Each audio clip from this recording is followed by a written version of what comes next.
السلام علیکم ورحمۃ اللہ وبرکاتہ۔ آنے والا رمضان اللہ پاک ہم سب کو نصیب کرے خیر خیریت سے، تو اس کو ہم کیسے گزاریں، اس کے بارے میں آج ہم بات کرتے ہیں۔ 2-3 پوائنٹس ہیں جن کو لے کے ہم یہ عہد کریں گے کہ اس دفعہ کا رمضان ہم ان باتوں کے ساتھ گزاریں گے۔ نارملی ہمارا یہی ہوتا ہے کہ ہم سحری افطاری اور عبادات کو دل کے ساتھ چلتے ہیں اور اللہ پاک ہر ایک کی قبول فرمائے، لیکن اس دفعہ کچھ ڈیفرنٹ کرتے ہیں۔ ڈیفرنٹ اس لحاظ سے کرتے ہیں کہ اپنے نیکیوں میں بھی اضافہ کرتے ہیں اور دوسروں کی بھی اصلاح کرتے ہیں۔ تو ایسا کرتے ہیں کہ آنے والے رمضان کو ہم 3 باتوں پر تقسیم کر لیتے ہیں، ڈیوائڈ کرتے ہیں، یعنی کہ ان 3 باتوں پہ ہم نے اپنے رمضان کو ساتھ لے کے چلنا ہے۔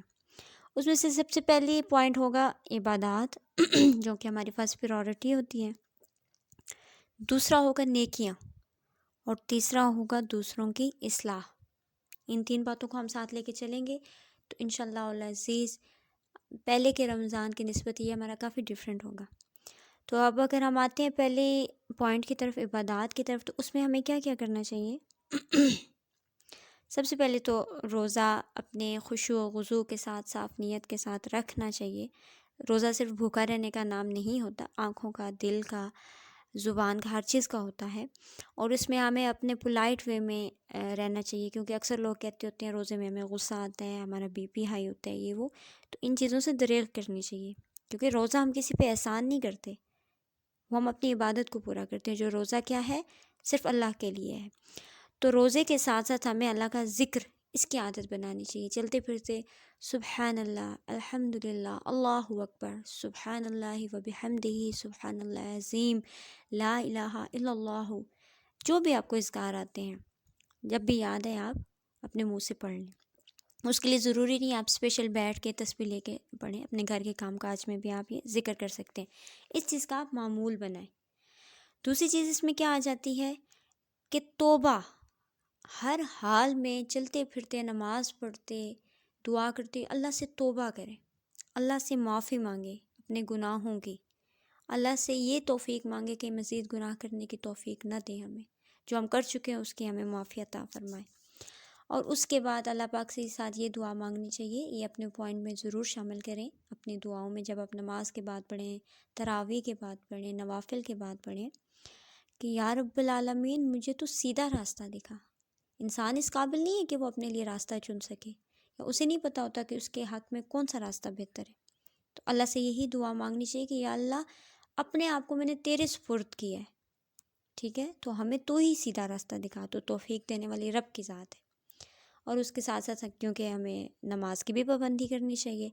اور سب سے آخری پوائنٹ جو کہ میرا بھی فیوریٹ ہے اور آپ سب کا بھی ہونا چاہیے، قرآن پاک کو تجوید کے ساتھ پڑھیں۔ اس دفعہ آپ عہد کر لیں کہ اس رمضان میں ہم، چاہے آپ 1 سپارہ ہی کیوں نہ پڑھیں، ریس نہیں لگانی کسی کے ساتھ 3 سپارے کمپلیٹ کرنے ہیں، 3 قرآن پاک کمپلیٹ کرنے ہیں، نہیں، 1 پڑھ لیں، تجوید کے ساتھ پڑھ لیں۔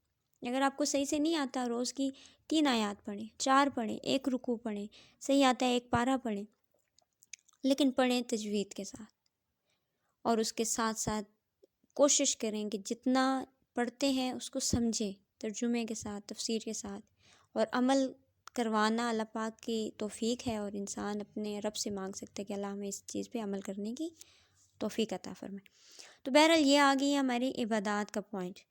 دوسرا اب جو ہے جس پہ ہمیں فوکس اسی طرح کرنا چاہیے جیسے کہ ہم اپنی عبادات پہ کریں گے، وہ ہے نیکیاں۔ نیکیوں کا لقب میں نے اس لیے دیا ہے کہ نیکیوں میں سب چیزیں آ جاتی ہیں، اس میں حقوق العباد بھی آ جاتے ہیں، اس میں انسان کی تمام رسپانسبلٹیز بھی آ جاتی ہیں، اور ہر ایک چیز دنیا سے ریلیٹڈ جتنی بھی ہے وہ نیکیوں میں آ جاتی ہے۔ تو نیکیوں میں سب سے پہلے ہمیں سٹیپ کس چیز سے لینا چاہیے؟ اپنے دل کو بڑا کر لیں، اپنے دل کو سخی کر لیں، وسیع کر لیں۔ کس کے لیے؟ دوسروں کے لیے، ٹھیک ہے؟ تنگ دل نہیں ہونا آپ نے۔ اس رمضان میں آپ عہد کریں کہ آپ نے اپنے دل کو کسی لحاظ سے چھوٹا نہیں رکھنا۔ اس میں یہ نہیں ہے کہ آپ اٹھ کے 10 جوڑے کپڑوں کے لے آئیں، ٹھیک ہے، آپ دنیا کے دکھلاوے کے لیے ادھر ادھر دعوتیں کرتے پھریں، نہیں، سخی ہونا، دل کو فراغ کرنا ان لوگوں کے لیے جن کی خوشی لے کے آپ رب کی خوشنودی حاصل کر سکتے ہیں، ٹھیک ہے۔ تو سب سے پہلے ہمیں اپنے دل کو کھلا رکھنا ہے، اور اس کے ساتھ اپنی آنکھیں، دل اور کان کو بھی کھلے رکھنا ہے۔ اور ہر کوئی ہر لمحہ ہر موقع ہاتھ سے نہیں جانے دینا نیکی کیے بغیر۔ آنکھیں کان کھلے رکھنے کا مقصد یہ ہے کہ یہ نہیں ہے کہ آپ کی نیت تو صبح سحری کی، اور اگر فیمیلز ہیں گھر کے کام کاج کیے، مرد حضرات ہیں یا اپنی ڈیوٹیز پہ گئے یا پھر سوئے رہے، شام کو افطاری کی، تراویح پڑھی اور تسبیح لے کے گھومتے رہے۔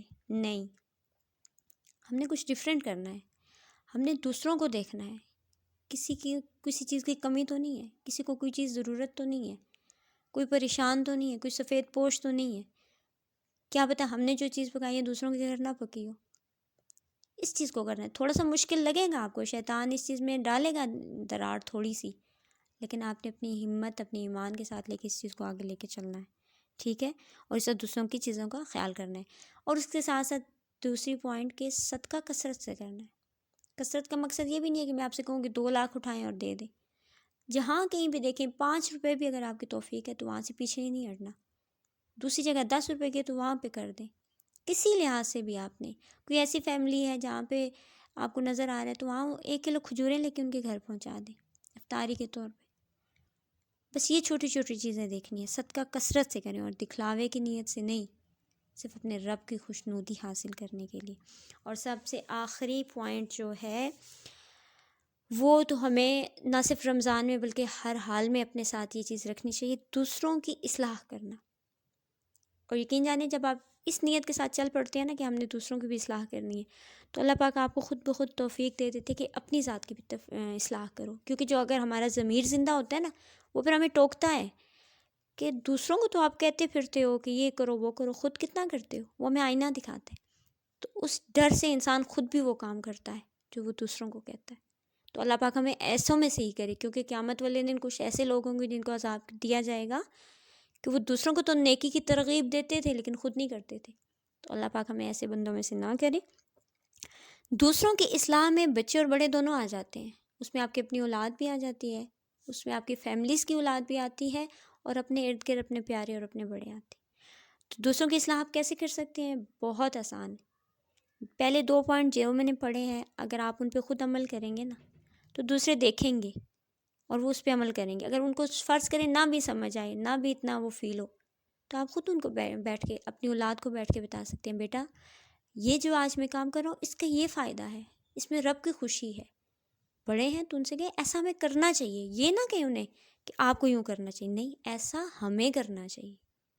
کبھی بھی کسی کو ڈائریکٹ پوائنٹ آؤٹ نہ کریں آپ، ٹھیک ہے؟ ہر ایک کی سیلف رسپیکٹ ہوتی ہے، اور ہم یہ حق نہیں رکھتے کہ ہم دوسروں پہ حکم چلائیں۔ تو ہم نے ہر ایک کے دل پہ دستک دینی ہے، کسی کا دروازہ نہیں توڑنا۔